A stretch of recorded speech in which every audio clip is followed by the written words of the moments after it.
kami ng mga guests. Aside from that, syempre yung bilihin tumataas talaga. Ang taas niya talaga lalo na sa mga oil natin, di ba? Nagulat din kami na may ganito pala talagang programa si Pangulo natin and yung mayor natin. So yun, hindi na namin iisipin kung saan kami kukuha ng bigas kasi eto nga, meron kayong biyayang binigay po sa amin. And naniniwala ako na hindi lang dito sa Maynila gagawin to na ating Pangulo. So siguro eto lang yung starting point and at the same time magiging domino effect siya sa iba't ibang parte ng bansa po natin. And salamat po sa mga programang tulad ng Biyayang Bigas para sa Maynila.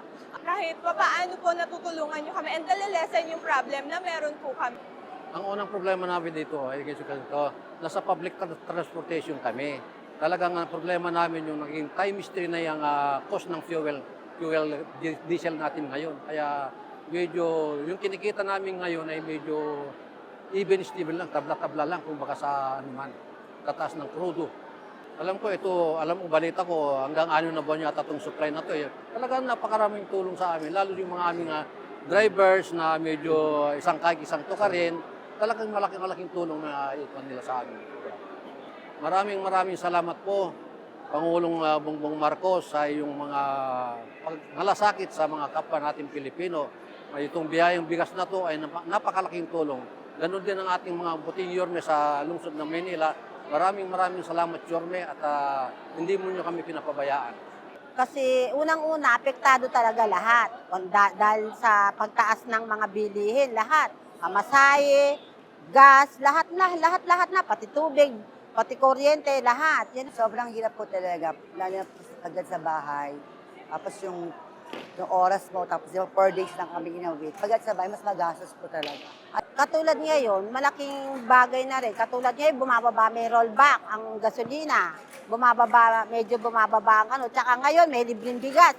Malaking bagay, malaking tulong para sa amin. Sana po, pagpatuloy po na itong magandang project na ito para sa mga mayang Pilipino at sa mga, alam mo yung mga bababang, di ba, laking tulong po sa amin.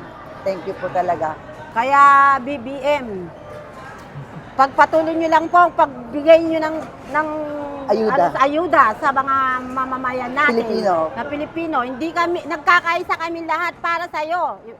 Ikaw pa rin sana ang manguna. BBM, I love you. I love you, Mayor Isko Moreno. I love you.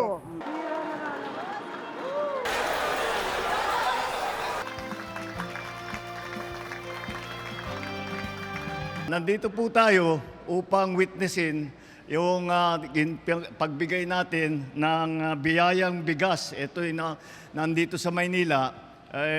Hindi, kagaya ng sinabi ni Jorme, hindi naman dito lang sa Maynila ito. Ito ay gagawin natin sa buong bansa.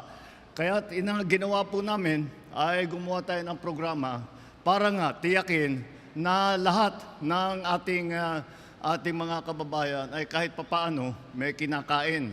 Alam niyo po, noong una akong umupo, may nagtanong sa akin na reporter, tinanong sa akin, ano talaga ang pangarap mo dito sa administrasyon mo? Sabi ko, sana pagbaba ko bilang Pangulo ay masasabi ko wala nang gutom na Pilipino. Kaya po aming ginagawa, patuloy na ginagawa ito. Ginawa po natin ito sa pamamagitan ng tinatawag na LGSF, yun ay Local Government Support Fund. Nataon naman na nagkaroon ng krisis pa sa gitnang silangan sa Middle East. Nakita naman natin ang pangyayari ng kagera, nagtaasan ng presyo ng langis. Alam naman natin, pag tumaas ang presyo ng langis, sabay-sabay, lalong-lalo na ang pagkain. Kaya yun ang binabantayan namin na mabuti. Na kahit papano, na yung hindi ganong kabigat ang magiging epekto sa taong bayan. Yun ang aming binabantayan. Sana po ay kahit papaano matupad ang aking pangarap na pagbaba ko bilang Pangulo, wala na pong gutom na Pilipino.